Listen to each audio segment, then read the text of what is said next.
ایک سنہری جھیل کی شہزادی جس کا نام مہتاب تھا اپنی جھیل سے باہر نکل کر دنیا کی سیر کرنے کی خواہش مند تھی۔ مہتاب ہمیشہ جھیل کی چمکدار اور پرسکون دنیا میں رہی تھی، لیکن اس کا دل دنیا کے عجائبات اور انسانوں کے درمیان رہنے کے لیے بے چین تھا۔ ایک دن وہ جھیل سے نکل کر زمین کی طرف سفر کرنے لگی۔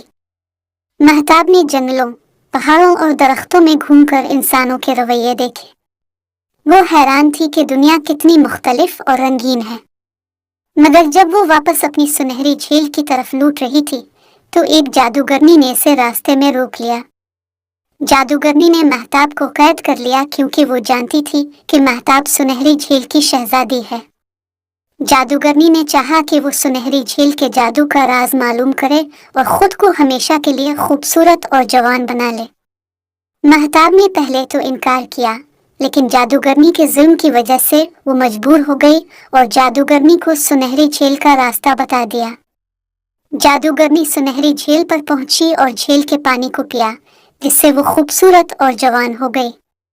مگر جب جادوگرنی نے شہزادی کو آزاد کرنے کا وعدہ توڑ دیا تو مہتاب نے اسے بتایا کہ اگر وہ ہمیشہ کے لیے خوبصورت اور جوان رہنا چاہتی ہے تو اسے جھیل کے اندر موجود صندوق کو حاصل کرنا ہوگا، جس میں ایک نایاب جواہر چھپا ہوا ہے۔ لالچی جادوگرنی فوراً جھیل کے اندر چلی گئی، لیکن جیسے ہی وہ گہرے پانی میں پہنچی، سنہری جھیل کا جادو اسے جکڑنے لگا۔ جادوگرنی صندوق تک پہنچ تو گئی، مگر جیسے ہی اس نے صندوق کھولا وہ اس کے اندر قید ہو گئی اور ہمیشہ کے لیے جھیل کی گہرائیوں میں رہ گئی۔ مہتاب نے اپنی عقل مندی سے نہ صرف خود کو بچایا بلکہ جادوگرنی سے جھیل کو بھی بچا لیا۔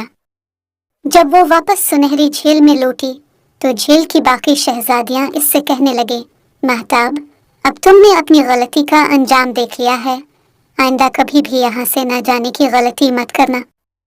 مہتاب نے اپنی سنہری جھیل کو دوبارہ کبھی نہ چھوڑنے کا عہد کیا اور وہاں ہمیشہ خوش و خرم زندگی گزارنے لگی۔